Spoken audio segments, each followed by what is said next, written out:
At 10:30 on a clear summer morning, a German high-speed train cut across the countryside at nearly 250 kilometers per hour. Inside, passengers drank coffee, read newspapers, and trusted the machine beneath them completely.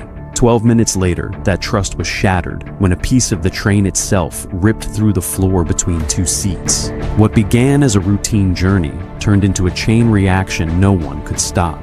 How did one hidden failure inside a celebrated system lead to Germany's deadliest rail?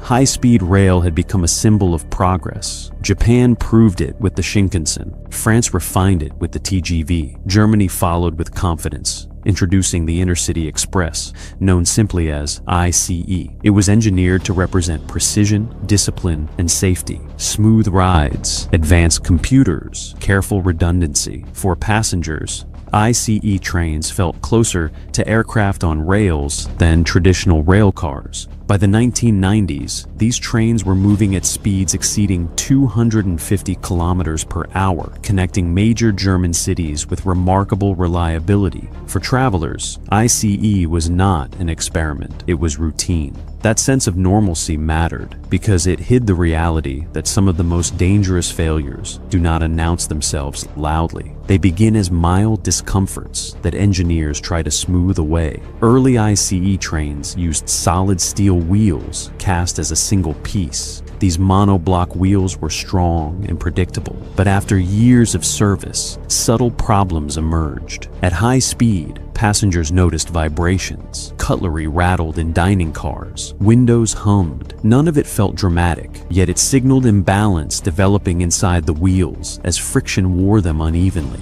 Wheel imbalance is not exotic engineering. A few grams of uneven mass can generate powerful forces at high rotational speeds. In cars, mechanics correct it with counterweights. In high-speed trains, the solution is far more complex. Removing and replacing massive steel wheels requires time, equipment, and cost. German engineers searched for an alternative that could restore comfort without constant replacement. They believed they found one. The answer came in the form of resilient wheels. Instead of a single steel block, these wheels separated the inner hub from the outer steel tire. Between them sat a rubber layer designed to absorb vibration. When wear occurred, only the outer tire would need replacement. The design had already been used successfully on German trams, and on paper, it promised smoother rides and lower maintenance demands. Yet there was a difference that received little attention. Trams operated at low speeds. ICE trains did not. That distinction,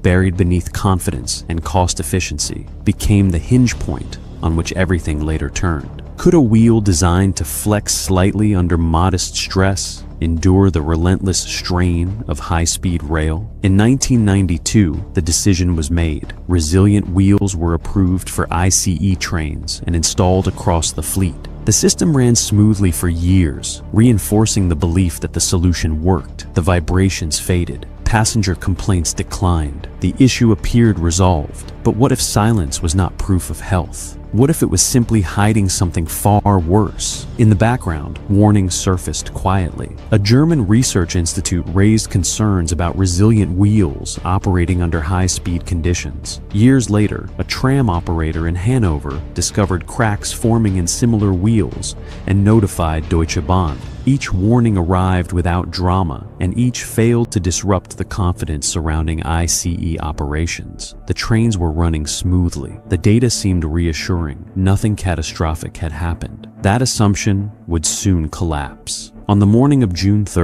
1998, ICE train 884 departed Hanover for Hamburg. At 10:30 a.m. on board were 287 passengers and 8 crew members, spread across 12 passenger coaches and 2 power cars. Among them was George Dittman, traveling with his family in the first coach. The ride felt ordinary. No alarms, no unusual sounds, just another high-speed journey across Germany. Minutes later, the illusion shattered. A violent impact tore through the floor between 2 seats in coach 1. A jagged steel fragment rose from below, embedding itself inside the passenger compartment. It was part of the train's own wheel. At that speed, a difference of inches would have meant death. Dittman moved his family into the adjacent car and ran to find the conductor. Company policy required visual confirmation before stopping a train. The conductor began moving forward with Dittman to inspect the damage. While they walked, the train continued at nearly full speed, covering kilometers every minute. Beneath the carriage, a fractured section of wheel remained partially attached, scraping along the track with every rotation. Ahead lay a critical piece of infrastructure. Track switches allow trains to change routes, guiding wheels through diverging rails using precisely positioned levers. As ICE 884 passed over one such switch, the loose wheel fragment struck the mechanism. The force shifted the switch mid-passage. The first two coaches stayed aligned on the main track. The third was diverted onto a different path. In an instant, the train was pulled apart by its own momentum. Coach 3 slammed into a concrete bridge support at high speed. The impact shattered the pillar, bringing hundreds of tons of concrete down onto the coaches behind it. The destruction unfolded in seconds. Coach 4 collapsed against the embankment. Coaches 5 and 6 were crushed beneath the falling bridge, compressed to a fraction of their original height. Rail workers nearby were killed instantly. Coaches further back collided violently, folding into one another as kinetic energy tore through the remaining structure. Only the first two coaches escaped the collapse. The lead power car continued forward for kilometers before coming to a halt, its driver unaware of the devastation unfolding behind him. In a small town called Eschede, residents heard a thunderous crash and rushed toward the tracks. What they found defied comprehension. Twisted steel, fires, shattered concrete, screams trapped beneath debris. Some passengers remained pinned inside pressure-resistant carriages, their windows designed to withstand extreme force, now preventing rescue. Emergency responders arrived from across the region. More than 1,000 personnel joined the effort, including doctors attending a nearby medical conference. Heavy machinery was brought in to lift concrete slabs, but progress was slow. For many, help arrived too late. By the end of the day, 101 people were dead. 88 were seriously injured. Nearly 100 more carried lesser wounds. Germany, a nation that prided itself on engineering rigor, was forced to confront the failure of its most trusted transport system. How could one wheel bring down an entire train? Investigators returned to the beginning. The steel fragment embedded in Coach 1 provided the first clue. Maintenance records revealed that the wheel involved had been flagged multiple times for defects known as flat spots. Despite repeated reports, it remained in service. Inspection protocols relied heavily on visual checks using flashlights, while crack detection equipment was dismissed as unreliable. The deeper truth emerged under laboratory analysis. Resilient wheels experienced microscopic flexing with every rotation. At high speed, each wheel completed hundreds of thousands of rotations daily. Steel compressed and expanded repeatedly. Over time, fatigue cracks formed inside the outer tire. The rubber layer masked vibrations, concealing the damage from passengers and crews alike. When the cracks finally linked together,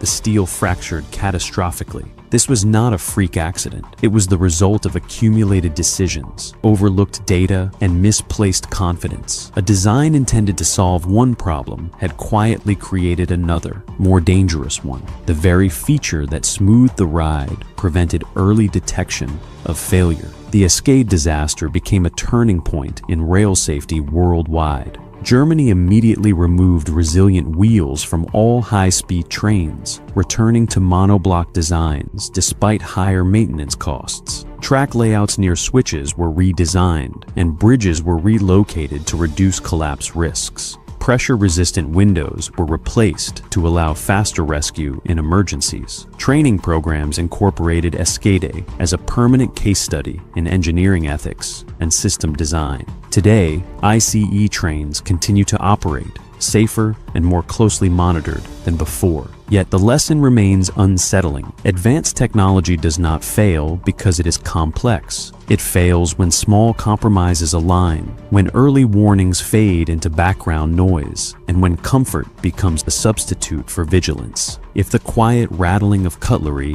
had never been silenced, would the cracks have been found in time? And how many other systems around us feel smooth and stable simply because their warnings have been engineered away?